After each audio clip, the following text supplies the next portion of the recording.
थोड़ी देर पहले विजय त्रिवेदी कह रहे थे 1968 में जब इंदिरा गांधी प्रधानमंत्री थी उसी वक्त आपने एक एजुकेशन पॉलिसी लाने की कोशिश की थी, उसमें आपने 3 लैंग्वेज फॉर्मूला रखा था। आज आपको वही बीजेपी ला रही है तो आपको उसमें दिक्कत हो रही है। कहीं ना कहीं आपके विचार से विपरीत अगर कोई पॉलिसी लाता है तो आपको दिक्कत होती है। यह सीधा सीधा आरोप कांग्रेस पर यहां पर लगता है। महिमा जी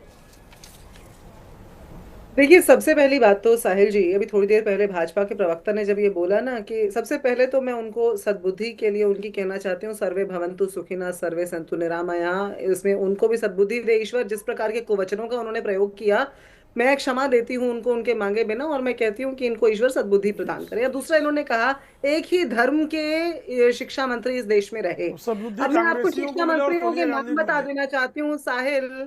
सद्बुद्धि ईश्वर इन्हें जरूर देंगे, मैं ऐसा विश्वास रखते हुए आगे चलती हूँ कि एमएम पल्लम राजू, कपिल सिब्बल, अर्जुन सिंह, पीवी नरसिम्हा राव, माधव राव सिंधिया, जिनके सुपुत्र आज इन्हीं की पार्टी के अंदर नेता हैं, या फिर सिद्धार्थ शंकर रे, प्रताप चंद्र, बी शंकर आनंद, शंकर राव चौहान, ये कौन से धर्म के लोग हैं? इन्होंने कहा एक ही धर्म के लोग शिक्षा मंत्री रहे कांग्रेस के राज में। ये सारे कौन से धर्म के लोग हैं जिन्होंने मुगलों का जो है बढ़ावा दिया इस देश के अंदर शिक्षा में? तो भाजपा के प्रवक्ता को अपनी ज्ञान में, शिक्षा में इजाफा करके आने की आवश्यकता है। हमने राइट टू एजुकेशन उस दौर से दिया पहले जिस आप दौर में सुधारिए, मैं नेता है शुरुआती वो शिक्षा उसका मंत्रियों के विरोध नाम कर रहे लिए। थे।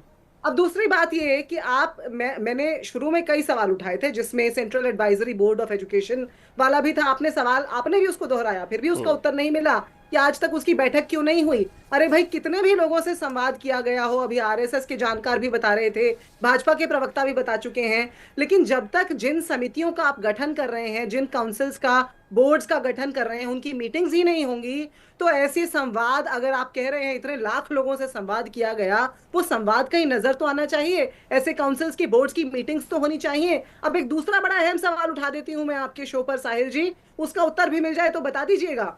एक तरफ यूनिवर्सिटी ग्रांट्स कमीशन होता था, जिससे विश्वविद्यालयों को ग्रांट्स मिला करती थी, वहीं दूसरी तरफ आप आज देखिए कि एनईपी के जी तहत हायर एजुकेशन फाइनेंसिंग एजेंसी को सेटअप कर दिया गया है, और ये कहा गया है यूनिवर्सिटीज को, विश्वविद्यालयों को मार्केट रेट से पैसे प्रोत्साहित उठाने किया के लिए जा रहा कहा है गया कि है।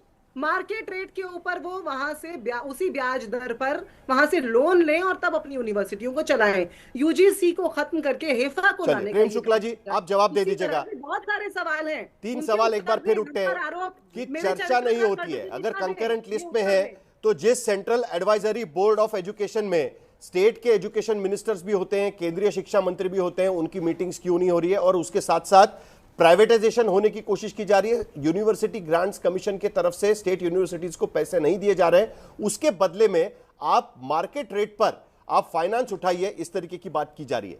यह भी एक आरोप इस पर लगाया जा रहा है। प्रेम शुक्ला जी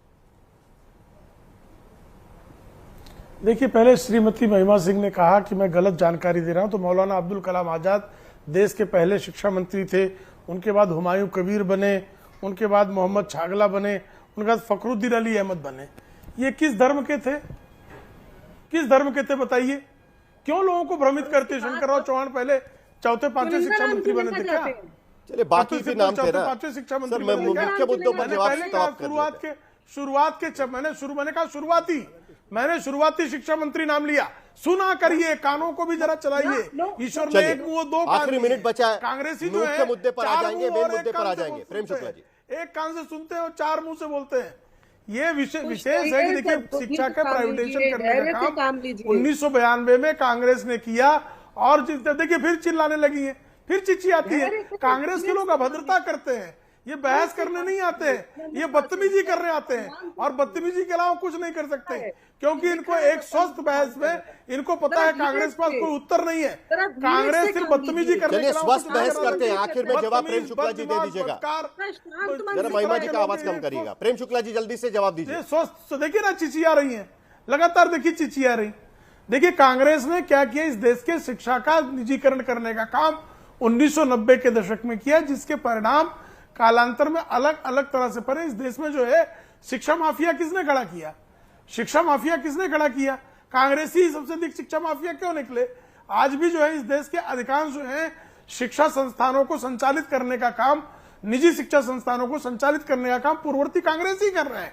क्यों कर रहे हैं? समय खत्म हो रहा है इसका प्रेम कारण शुक्ला जी। था कि कांग्रेस ने करप्शन को लगातार जो है शिक्षा में लाने का काम किया, भ्रष्टाचार के आधार पर। आखिर में सर शिक्षा एक लाइन को में पतित जवाब करने चाहेंगे, का काम कांग्रेस क्या की इसको विभिन्न लेकर सरकारों ने किया। बातचीत होगी? जो मांग की जा रही है राज्यों से भी बातचीत की जाएगी? प्रेम शुक्ला जी आखिर में एक लाइन में जवाब, मेरा समय पूरा खत्म हो चुका है, एक लाइन में जवाब, क्या राज्यों से भी बातचीत की जाएगी? क्योंकि उसको लेकर अगर सवाल उठ रहे हैं तो क्या राज्यों से भी बातचीत की जाएगी? भारतीय जनता पार्टी की नीति ही सर्वसमावेशी नीति है, सर्वसमावेशी नीति है। राज्यों को पहले से ही इसमें शामिल किया गया है, शिक्षाविदों को शामिल किया गया है, लेकिन अब चूंकि और मिशनरी इसी मुद्दे को लेकर दरअसल सवाल है, क्या नेशनल एजुकेशन पॉलिसी सर्वसमावेशी नीति के तहत ही बनाई जाएगी और उसी को लेकर इंप्लीमेंट की जाएगी? एक आखिर में एक लाइन में, नीति आयोग का अभी एक रिपोर्ट आया था, उसके तहत 80% हायर एजुकेशन स्टूडेंट्स जो है वो स्टेट यूनिवर्सिटी में पढ़ते हैं और वहां पर 40% अध्यापकों की अभी भी कमी यहां पर नजर आ रही है। क्या एनईपी के तहत वो अध्यापकों की भर्ती की जाएगी, वहां पर पैसा दिया जाएगा?